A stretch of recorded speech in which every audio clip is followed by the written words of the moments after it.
All the off seasons that I've had so far as a professional, I felt that this off season was the most prepared that I have ever been to come into a season. Suffered a torn ACL in his right knee in a preseason game, had surgery earlier this week. A negative, no Paul Arriola for DC United. February 15th, 2020 was the day that I tore my ACL against Orlando City in a preseason game. It was a day obviously that changed my life. The way that I remember the play, I was on the left side of the field. I remember getting to the ball around the same time as the defender, as the ball entered the box. And he plants, and the defender kind of hits him from the side as he plants, which usually, just clinically, like, oh, that's not a good sign. And as soon as I stepped, I felt a weird sensation in the back of my leg. It was almost like a pop. And so my initial thought, as soon as I go down, I'm screaming, it's hurting. I can't really extend my leg right away. And I remember saying, I pulled my hamstring.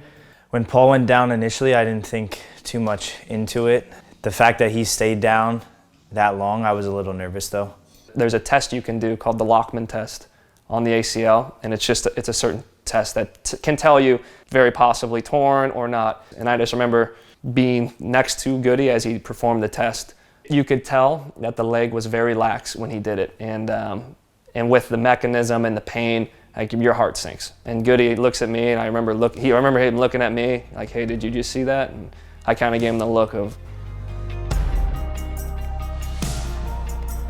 Stephen Goff reported that I potentially tore my ACL during the preseason game, and I remember my mom calling me, calling my agent, going on social media and asking questions what happened. And after the game, I remember calling my mom and calling my girlfriend, and I couldn't even get a sentence out. I didn't think in that moment that my career was over, but I definitely thought that I have two paths that I could go down. I could go down the one that, I get the surgery and I just go through the motions until I get back and expect everything to be fine, or I can control my own destiny and be ready for the challenge that's gonna come. That night, February 15th, I wrote this letter to myself, and it says, I can't really explain what I'm feeling. At times I'm scared, nervous, and heartbroken, and other times I feel optimistic, praying for the best, and telling myself it's not going to be as bad as they say. I question why this happened. Could it have been me? Did I do something wrong? Was I not strong enough? Mentality is everything, and this is a reminder that I have to stay the strongest to get to where I want to be. Don't forget this, Paul. I don't know why I said Paul, but I said it. It's like a third person, for me to read it one day. And this is actually the first day that I've read it since I tore my ACL, so that's pretty special. A couple days after I tore my ACL, I said I would tear my ACL 40 times if I could have my dad back.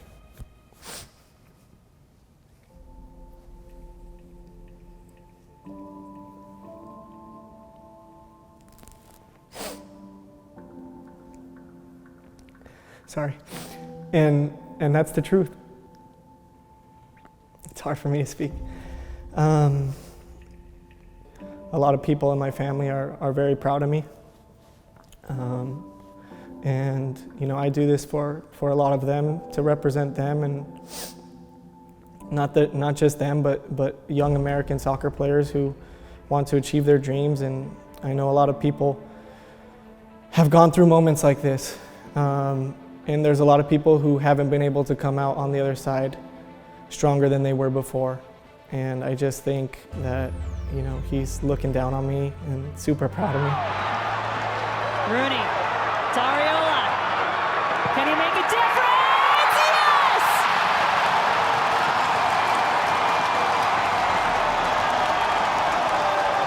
When I return to the field, I think it'll probably be the second hardest time for me.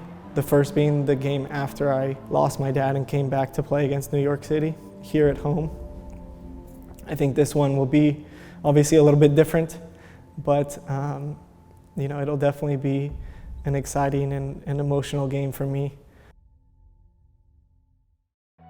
I go in, I have surgery, I have no pain coming out of it, and I can't feel a thing on my leg. And I'm like, let's go, it's already done. Let the journey begin. The process starts. Just got done with surgery. It went great, I guess. I don't know. I don't feel anything. But new knee and new me, baby. Oh yeah. Good thing I'm short. That is a good thing. Tall people don't make it in the front seat. You've been sleeping all day. I went to bed not having a lot of pain, and then I woke up in the middle of the night and I was struggling. I was in so much pain. Long roofing.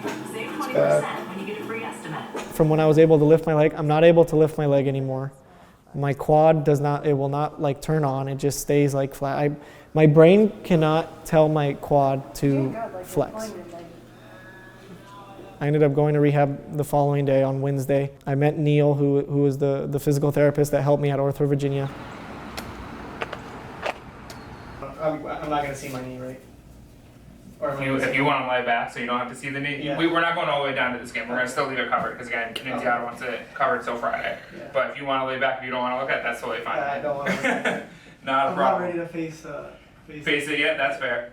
We just did a bunch of little exercises for about an hour, and I showed up Wednesday, Thursday, Friday, and then I started again the following week, and I did that for about 3 months. Ouch. In the beginning of the rehab process, it's very simple. It's trying to get range of motion. So literally, I'm just laying down, and Neil is trying to move my leg in and out and in and out. And to be honest, you don't really get much. He always came in ready to work. He was really good at, when he was in rehab, he was in rehab. He wasn't on his phone. He wasn't distracted. He was ready to work and really just was very diligent in his rehab.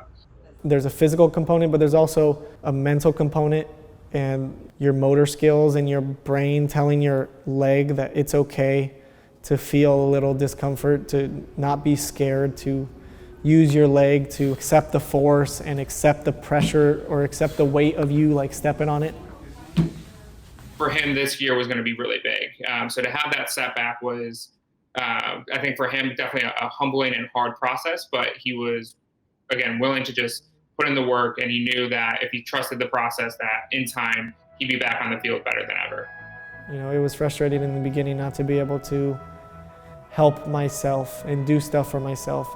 The amount of times that I had to lean on my girlfriend to help me was, extremely difficult, and it was a difficult pill to swallow. Woo! May 29th, 3 months after surgery. That's pretty good. That's very good. That's pretty good.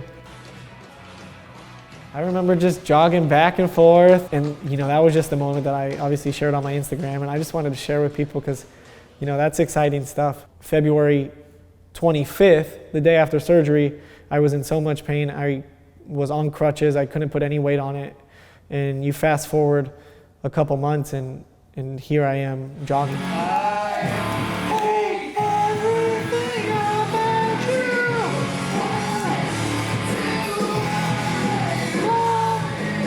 The process of recovery from a knee injury is a complete different process than winning a game on the field. It's a complete different game. So for me, that was exciting. I felt like I was a little gym rat that was just in there all the time. I lived in there.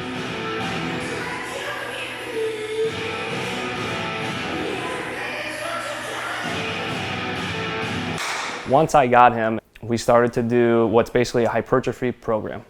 Meaning like we're trying to increase muscle size and obviously a little bit of strength and endurance as well in these beginning stages.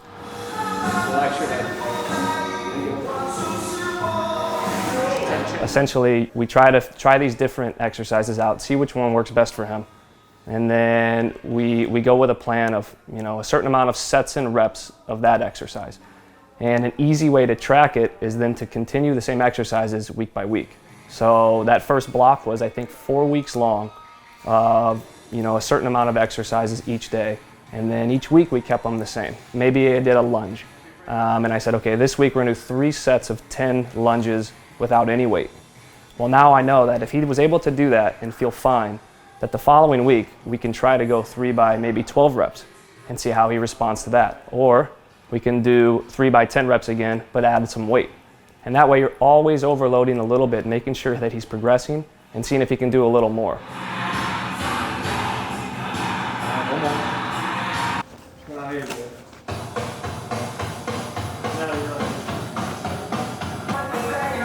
So that is called the Alter G, or I think it's Alter Gravity machine.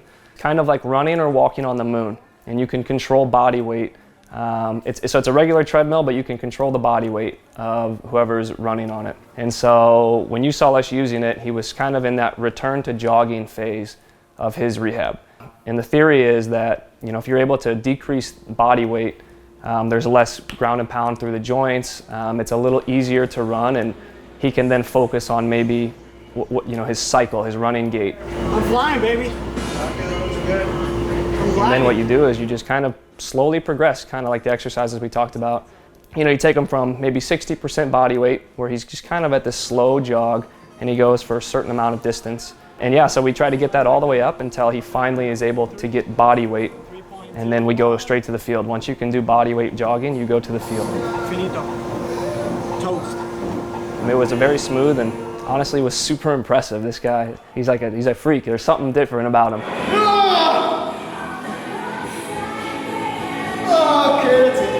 He gave it everything, every single day, 5 days a week sometimes. Sometimes we were in for 4 hours doing things. I mean, this guy just gave it everything he got.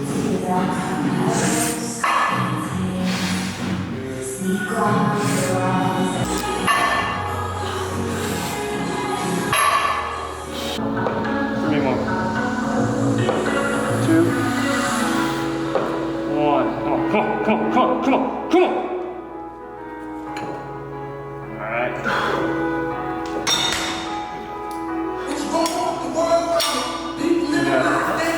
It's on film here. Yeah, we're trying to do something special. Yeah? Short video.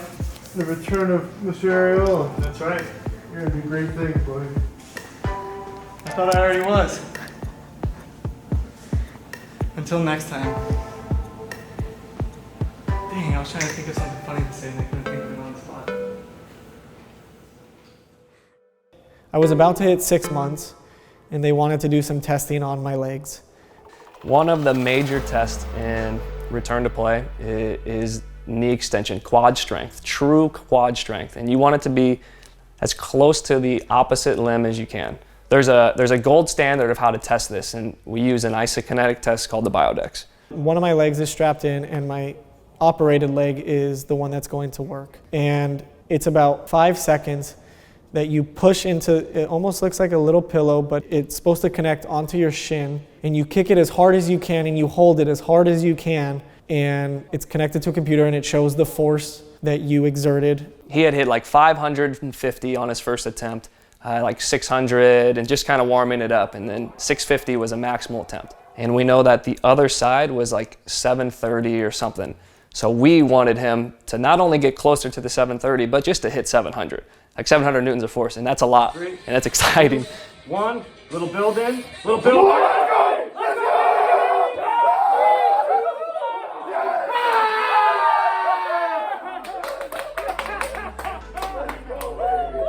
So it was a good moment for Paul because one, he hit a high number of force, but two, it was very close to the other side.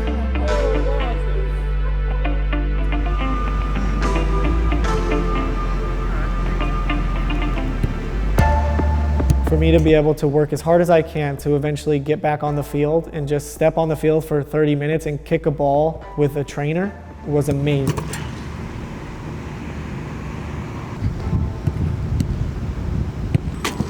When you first get to the field, it's not like we're doing crazy cutting or fast running. It's just simple patterns, simple passes maybe. So at first, he still went just as hard in the gym and almost had an added training load of, okay, now we're gonna add some field things. But the field things weren't hard and they weren't taxing. And the gym is still really the main focus of the priority because we need to get that strength still. It's vital in protecting the ACL graft. It's hot. Come on, I got 2 to stop. Hey, I'll give you a bonus. I'll say that one counted.